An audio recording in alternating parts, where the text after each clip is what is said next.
Je m'appelle Paula, j'ai 35 ans et je pensais avoir tout compris. Travaillant comme dentiste dans une clinique privée du centre-ville, je gagnais bien ma vie, vraiment bien point assez pour m'acheter une belle maison dans un quartier tranquille, une voiture qui démarrait tous les matins et un compte d'épargne bien garni qui me permettait de mieux dormir la nuit. Et ma famille vivait dans l'état voisin. Maman, papa, ma jeune sœur Emma et son mari Mike. Ils s'étaient mariés il y a 6 mois à peine, et, honnêtement, je le connaissais à peine. Nous ne nous voyions qu'à Noël, et parfois il venait me rendre visite en voiture pour 1 ou 2 week-ends dans l'année. Lorsqu'il venait chez moi, je m'occupais de tout. La nourriture, l'essence, les courses, tout ce dont ils avaient besoin. Ce n'était pas grand-chose pour moi. J'avais de l'argent, ils n'en avaient pas, et c'est ce que fait la famille, n'est-ce pas? Je n'y ai jamais vraiment réfléchi. Ils ne m'invitaient pas souvent à leur rendre visite, et je n'insistais pas. De toute façon, j'étais occupée par mon travail. L'arrangement fonctionnait bien pour tout le monde. Ils ont eu leurs vacances gratuites, j'ai pu voir ma famille quelques fois par an, et personne ne s'est plaint. Je n'étais pas du genre à m'émouvoir de la dynamique familiale ou à compter les appels des uns et des autres. La vie était belle. Mais le mois de novembre est arrivé, et Noël approchait à grands pas. Dans 3 semaines, pour être exact. Cette année, j'ai fait les courses pour les cadeaux en avance. J'ai offert à papa une belle montre qu'il convoitait depuis des mois. Maman a reçu un gadget de cuisine sophistiqué qu'elle avait mentionné vouloir. Pour Emma, j'ai choisi des bijoux de luxe qu'elle aimerait, mais qu'elle ne s'achèterait jamais. Quant à Mike, je lui ai offert une carte cadeau pour le magasin d'articles de sport dont il parlait toujours. Les cadeaux m'ont coûté pas mal d'argent, mais ça ne me dérangeait pas. J'avais hâte de voir les visages de chacun lorsqu'il les ouvrirait. L'année avait été longue et j'étais prête à passer du temps en famille. J'ai même pris congé de mon travail, ce qui n'était pas une mince affaire pour moi. Le docteur Martinez, propriétaire de la clinique, n'était pas ravi de me perdre en pleine saison, mais j'avais bien mérité cette pause. J'ai réservé mes billets d'avion, je me suis assuré que ma maison était prête à être vide pendant 1 semaine et j'ai commencé à compter les jours. Tout était parfait. Du moins, c'est ce que je pensais jusqu'à ce que le téléphone sonne un mardi après-midi.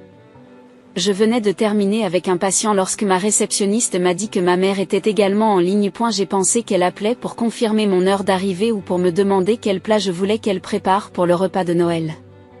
Des trucs normaux de maman. Salut maman, quoi de neuf?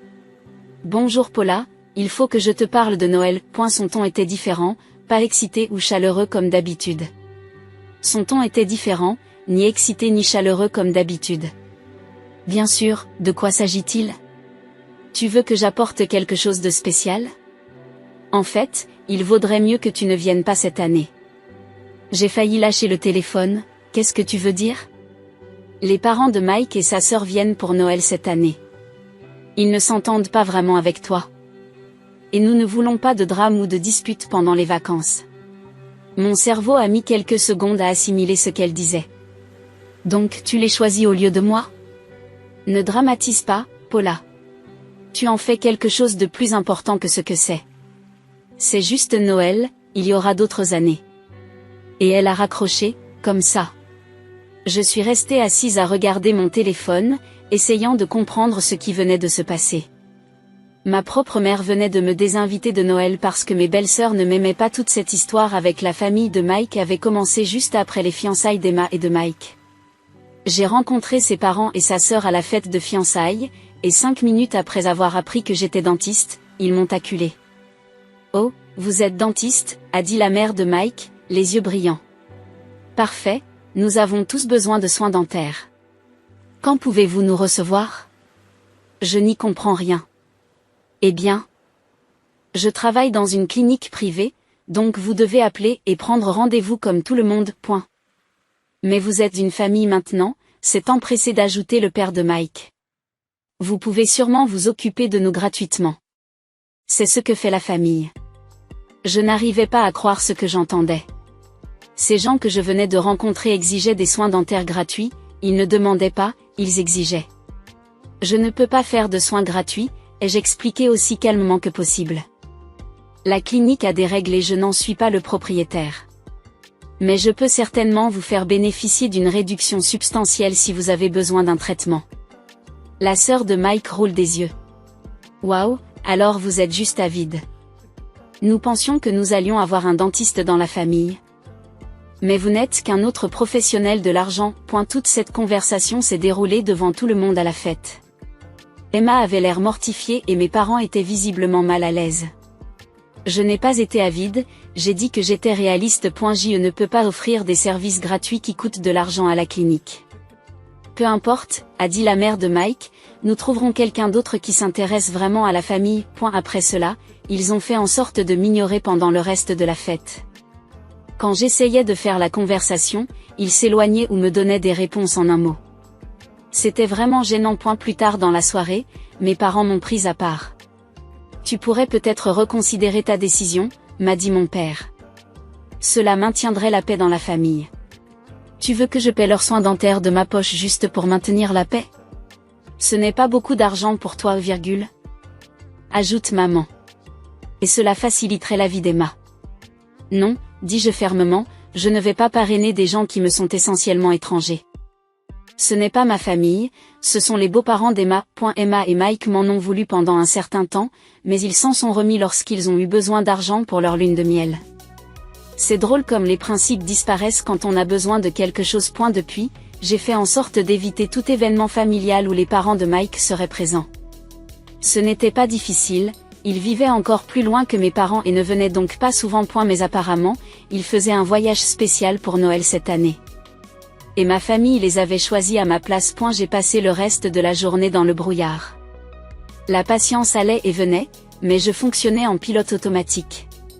Mon cerveau n'arrêtait pas de ressasser les mots de maman. Ce n'est que Noël? Il y aura d'autres années. Juste Noël, comme si ce n'était rien. En rentrant chez moi ce soir-là, j'ai regardé tous les cadeaux emballés qui trônaient sur la table de la salle à manger. La montre de luxe pour papa, le gadget de cuisine pour maman, les bijoux d'Emma, la carte cadeau de Mike. J'avais passé des heures à choisir chacun d'entre eux, à m'assurer qu'ils étaient parfaits. Maintenant, ils étaient juste là, à se moquer de moi. J'ai pris mon ordinateur portable et j'ai commencé à consulter les politiques de retour de chaque magasin. La plupart d'entre eux proposaient des délais de retour corrects, surtout à l'approche de Noël. Je pouvais récupérer la majeure partie de mon argent, voire la totalité si j'avais de la chance. Mais alors que j'étais assis là, avec les formulaires de retour affichés sur mon écran, j'ai eu une autre idée. Une bien meilleure idée. J'ai fermé l'ordinateur portable et ouvert une nouvelle fenêtre de navigateur. Si ma famille ne voulait pas de moi pour Noël, alors je m'offrirais le Noël que je voulais. Pas de bavardage gênant, pas besoin de faire semblant de s'intéresser à des gens qui ne s'intéressent manifestement pas à moi, pas besoin de marcher sur des œufs face à la famille impolie de Mike. J'ai commencé à parcourir les offres de vacances à Hawaï. J'avais toujours voulu y aller, mais je n'en avais jamais pris le temps. Les premiers hôtels que j'ai visités étaient agréables, mais rien de spécial. Puis j'ai trouvé un hôtel de luxe à Maui, avec vue sur l'océan, service de spa et plage privée. Le genre d'endroit pour lequel je n'aurais jamais fait de folie en temps normal. Lorsque j'ai additionné ce que j'avais dépensé en cadeau de Noël, plus le vol que j'avais déjà réservé pour rendre visite à mes parents, plus tout l'argent que je dépensais habituellement pour eux pendant les vacances, ces vacances étaient en fait moins chères que Noël avec ma famille. Je les ai immédiatement réservées. 7 jours au paradis, départ le 24 décembre, la veille de Noël m'a semblé être le moment idéal pour commencer ma nouvelle tradition de me faire passer en premier. Le lendemain matin, j'ai rendu tous les cadeaux de Noël et j'ai utilisé l'argent pour surclasser ma chambre d'hôtel dans une suite avec balcon donnant sur l'océan. Si je devais le faire, j'allais le faire correctement. Pendant les 2 semaines qui ont suivi, je me suis consacrée à mon travail et j'ai essayé de ne pas penser à ma famille. En fait, je commençais à attendre avec impatience mes vacances de Noël en solitaire. Pas de stress, pas de drame, juste moi et 7 jours de pure détente. Je me suis acheté de nouveaux vêtements pour le voyage. Des robes de soleil et des sandales au lieu des pulls et des bottes que j'avais emportés pour le temps froid de la maison. Je me suis même fait faire les ongles et j'ai acheté un bel appareil photo pour immortaliser chaque instant de mes premières vraies vacances en solo. Mais une semaine exactement avant Noël, j'ai reçu un courriel de ma mère qui m'a fait tomber à la renverse. L'objet du message était le suivant: cadeau de Noël d'Emma, paiement requis. Je l'ai ouvert, pensant qu'il s'agissait d'une blague. Bonjour Paula, nous avons décidé d'offrir à Emma une merveilleuse surprise de Noël, une voiture flambant neuve d'une valeur de 25 000 $. Comme nous n'avons pas cette somme et que vous l'avez, nous avons besoin que vous la payiez. Je joins la facture ci-dessous. Le concessionnaire attend le paiement pour le 31 décembre. En pièces jointes se trouvait une véritable facture d'un concessionnaire automobile pour un montant de 25 000 $ exactement. J'ai lu l'email 3 fois. Incapable de croire ce que je voyais.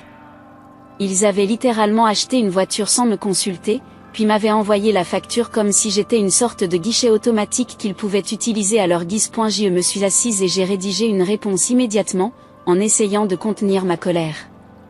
Maman, je ne paierai pas pour la voiture d'Emma. Je n'ai jamais donné mon accord et je ne suis pas responsable des cadeaux que tu décides d'offrir à d'autres personnes. Paula. Je pensais avoir été assez claire, mais apparemment pas assez. Le lendemain matin, mon téléphone a sonné à 7 heures. C'était maman, et elle criait avant même que je dise bonjour. Comment oses-tu, nous comptons sur toi pour payer cette voiture. As-tu la moindre idée de l'arrogance dont tu fais preuve? C'est ton problème, ai-je dit calmement. Tu aurais dû réfléchir à la manière de la payer avant de l'acheter. Tu es obligé de payer cette voiture. A-t-elle crié encore plus fort. Nous avons déjà dit à tout le monde que nous avions offert une voiture à Emma pour Noël. Les parents de Mike sont au courant. Et si tu ne la paies pas, ils vont être furieux et cela va causer des problèmes à Emma. C'est ton problème, j'ai répété. Si tu veux me renier pour ça, vas-y. J'ai raccroché. 15 minutes plus tard, les textos ont commencé. D'abord de maman, tu es une fille terrible, égoïste et cupide. Comment peux-tu faire ça à ta propre sœur? Puis de papa, ta mère a raison, tu es égoïste, la famille aide la famille. Puis d'Emma, je ne peux pas croire que tu me fasses ça. Tu es censée être ma sœur, tu es une personne horrible. Message après message, tous disant la même chose. J'étais terrible, égoïste, cupide, une mauvaise personne? La pire sœur et la pire fille du monde. Je n'ai répondu à aucun d'entre eux. Je suis restée assise à regarder mon téléphone bourdonner de messages de plus en plus méchants. L'ironie de la situation ne m'a pas échappé. Ce sont les mêmes personnes qui m'avaient invité à Noël et qui, maintenant, me traitent d'égoïste parce que je n'ai pas payé pour leurs achats. À bout d'une heure, le ton a changé, ils m'ont supplié. S'il te plaît, Paula, nous avons vraiment besoin que tu paies cette voiture. Nous t'en supplions, ne nous laisse pas tomber. Nous vous rembourserons d'une manière ou d'une autre, s'il vous plaît. J'ai ignoré ces deux-là. Puis, ce soir-là, j'ai reçu un dernier message de maman. Puisque tu refuses d'aider ta propre famille, nous te renions. Ne nous contacte plus. Tu n'es plus notre fille. Je l'ai lu calmement et j'ai éteint mon téléphone sans répondre. Une partie de moi se demandait si je devais me sentir blessée ou dévastée. Après tout, ma propre famille venait de me couper officiellement les vivres. Mais je n'ai rien ressenti, ni tristesse, ni colère, ni regret. Juste du soulagement, en fait. Si c'était ainsi qu'ils voulaient gérer les choses, alors très bien. J'avais des vacances à attendre, et pour la première fois depuis des années, je n'aurais pas à me préoccuper des problèmes des autres, sauf des miens. Le matin du réveillon de Noël est arrivé et je me suis réveillée en me sentant mieux que je ne l'avais été depuis des semaines. Pas de drame familial à gérer, pas de conversation gênante, pas besoin de faire semblant d'être reconnaissante pour des cadeaux que je ne voulais pas. Juste moi, ma valise et un billet de première classe pour Hawaï. Le vol s'est déroulé sans encombre et j'ai passé la majeure partie du temps à lire un livre que je voulais lire depuis des mois. Pas d'interruption, pas de membre de la famille appelant pour se plaindre de quelque chose.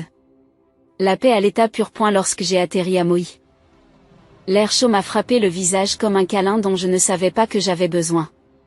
Le centre de villégiature était encore plus beau que les photos en ligne. Ma suite disposait d'un immense balcon donnant sur l'océan, et je pouvais entendre les vagues s'écraser sur la plage en contrebas. J'ai déballé mes affaires lentement, en prenant le temps de ranger mes nouvelles robes de soleil dans le placard et d'installer mon appareil photo sur la commode. C'étaient mes vacances et j'allais en savourer chaque instant. Ce soir-là, je me suis offert un dîner dans le restaurant chic de la station. L'hôtesse a semblé surprise lorsque j'ai dit que je n'étais que moi, mais elle m'a installé à une table avec une vue parfaite sur l'océan. J'ai commandé le plat le plus cher du menu, du homard au champagne, et je ne me suis pas senti coupable une seule seconde. Alors que je terminais mon repas, mon téléphone a sonné. J'ai failli l'ignorer. Mais j'ai vu qu'il s'agissait d'un message de maman.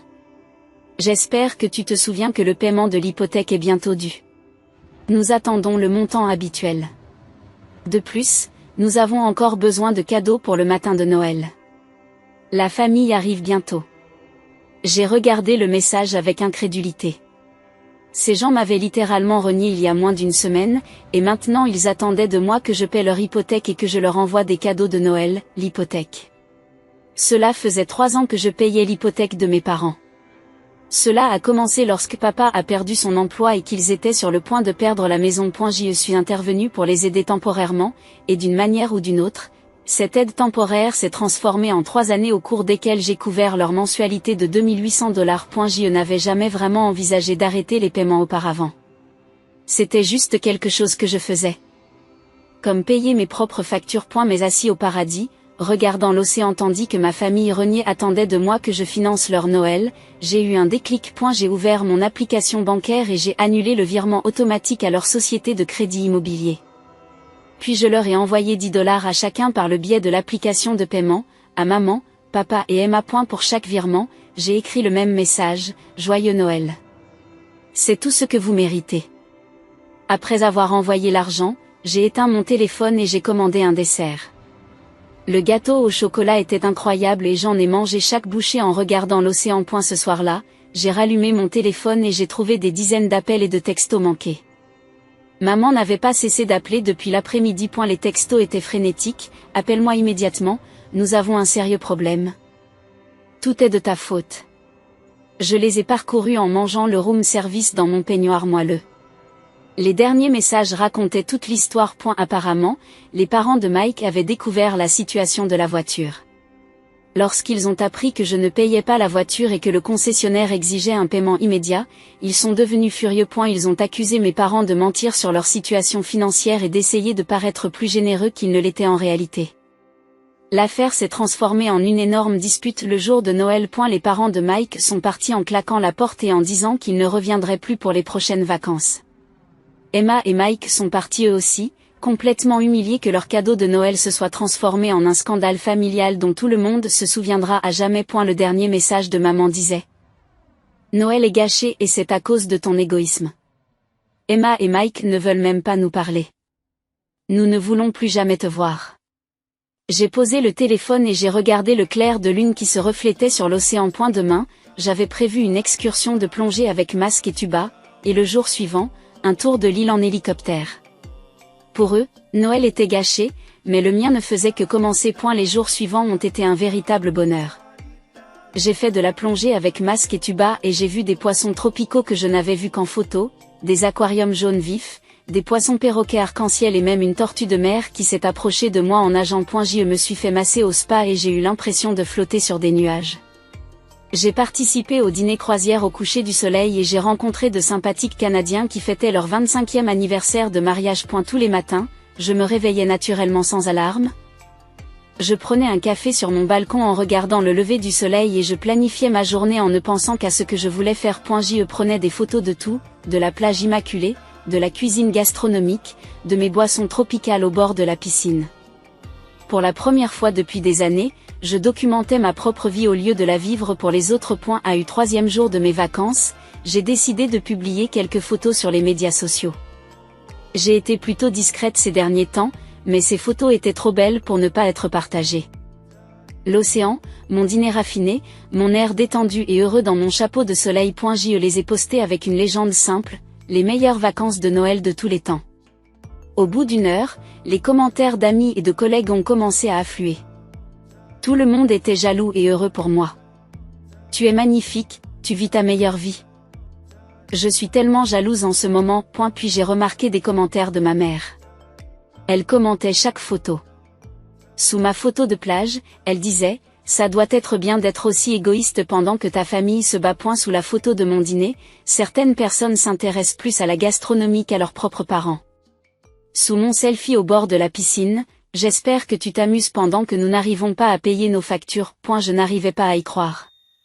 Même à des milliers de kilomètres de là, elle essayait de me culpabiliser et de me faire mal paraître devant mes amis et mes collègues.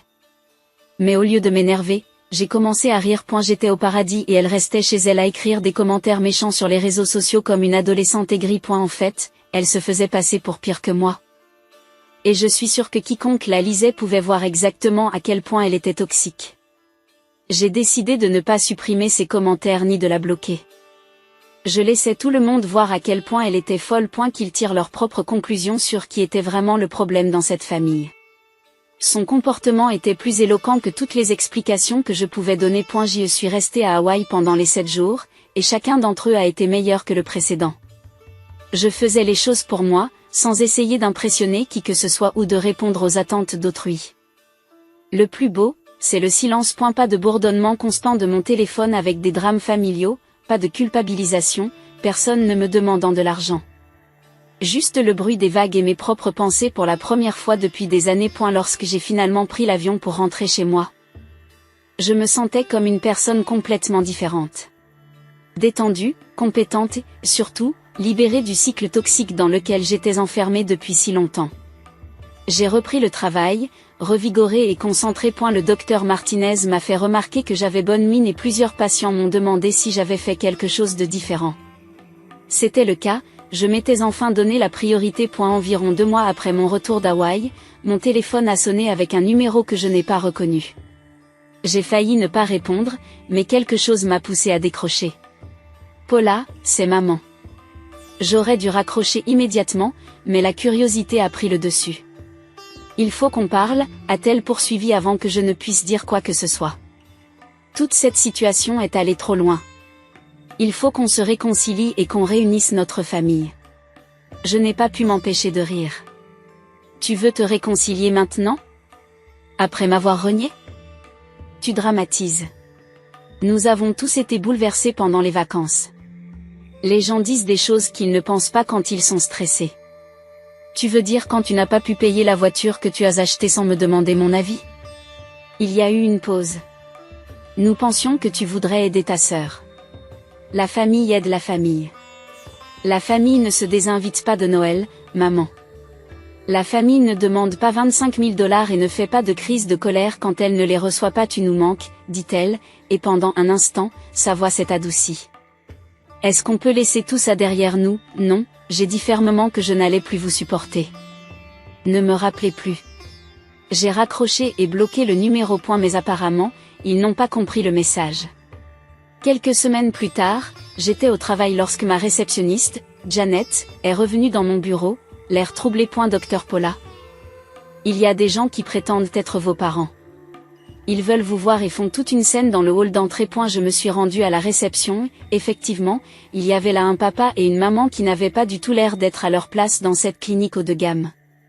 La mère parlait fort à Janet tandis que le père restait debout, l'air embarrassé. Nous avons fait tout ce chemin depuis un autre état pour voir notre fille, disait maman, vous ne pouvez pas nous empêcher de la voir. Plusieurs patients dans la salle d'attente me regardaient fixement, et je pouvais voir le docteur Martinez sortir de son bureau avec un regard inquiet. Je me suis approchée d'eux calmement, vous devez partir, maintenant. Paula, chérie, nous voulons juste parler, dit papa. Nous avons déjà fait beaucoup de route, ajoute maman. Tu peux sûrement consacrer quelques minutes à tes parents. Je t'ai dit de ne plus me contacter. Cela inclut le fait de se présenter sur mon lieu de travail. Et ne sois pas ridicule, dit maman en haussant le ton. Nous sommes tes parents. Je suis une adulte qui ne veut pas te voir. Si vous ne partez pas tout de suite, j'appelle la sécurité et la police. Je me suis tournée vers Janet, s'il vous plaît appelez la sécurité. Tu ne le penses pas, dit maman, mais je lisais la panique dans ses yeux. Je le pense vraiment. Vous me harcelez sur mon lieu de travail. Partez maintenant ou je vous fais arrêter pour violation de domicile. Le docteur Martinez est apparu à mes côtés. Y a-t-il un problème ici? Ces gens perturbent mon cabinet, dis-je assez fort pour que tout le monde l'entende dans la salle d'attente. Ils refusent de partir quand on le leur demande. Papa a pris le bras de maman, viens, on devrait y aller. Ce n'est pas fini, dit maman en se dirigeant vers la porte. Si. C'est fini, j'ai appelé après eux. Si vous me contactez à nouveau ou si vous vous montrez où que je sois, je prendrai une ordonnance restrictive. C'était il y a 6 mois, et je n'ai plus entendu parler d'eux depuis. J'ai changé mon numéro de téléphone par sécurité et je me suis assuré que mon adresse ne figurait nulle part. J'ai même dit au personnel de la réception de mon travail que si quelqu'un prétendant être de ma famille se présentait à nouveau, il devait immédiatement appeler la sécurité. Ma vie est bien meilleure aujourd'hui. Je travaille dur, je voyage quand je veux et j'ai commencé à sortir avec un certain David qui travaille à l'hôpital du centre d'Asheville. Elle est gentille, stable et, surtout, Il n'attend pas de moi que je résolve ses problèmes financiers ou que je m'occupe de ses parents fous. Lorsque je lui ai parlé de ma situation familiale, il a été choqué. Ils t'ont demandé de payer une voiture qu'ils ont achetée sans te demander ton avis? Je lui ai répondu que ce n'était que la partie émergée de l'iceberg. 3 ans de paiements hypothécaires, des prêts constants qui n'ont jamais été remboursés, la prise en charge de toutes leurs dépenses lorsqu'ils venaient en visite. J'étais en quelque sorte leur distributeur de billets personnels. Il m'a dit, tu es mieux sans eux, et il avait raison. Les drames incessants, la culpabilisation et les exigences financières ne me manquent pas. Je ne m'ennuie pas de marcher sur des œufs ou de me demander quelle sera la prochaine crise pour laquelle ils m'appelleront. Je ne me sens pas obligé de régler les problèmes des autres alors que mes propres besoins passent en dernier. L'argent que j'avais l'habitude de leur envoyer chaque mois est désormais versé sur mon compte d'épargne ou consacré à des choses que j'aime vraiment. J'ai pris 3 autres vacances depuis Hawaï et je prévois un voyage en Europe l'année prochaine. Parfois, les gens me demandent si je me sens mal d'avoir coupé les ponts avec ma famille, et la réponse honnête est non. Je me sens soulagée, je me sens libre, j'ai l'impression de pouvoir enfin vivre ma propre vie au lieu de financer la leur. J'ai 36 ans, pour la première fois de ma vie d'adulte, mon argent m'appartient. Mon temps m'appartient. Mes décisions sont les miennes. J'ai une carrière que j'aime, une relation saine qui me soutient et des amis qui respectent mes limites. David et moi envisageons d'emménager ensemble l'année prochaine et, pour la première fois, j'ai hâte de construire un avenir avec quelqu'un qui me considère comme une partenaire et non comme un chèque de paie. Et c'est exactement comme ça que je l'aime.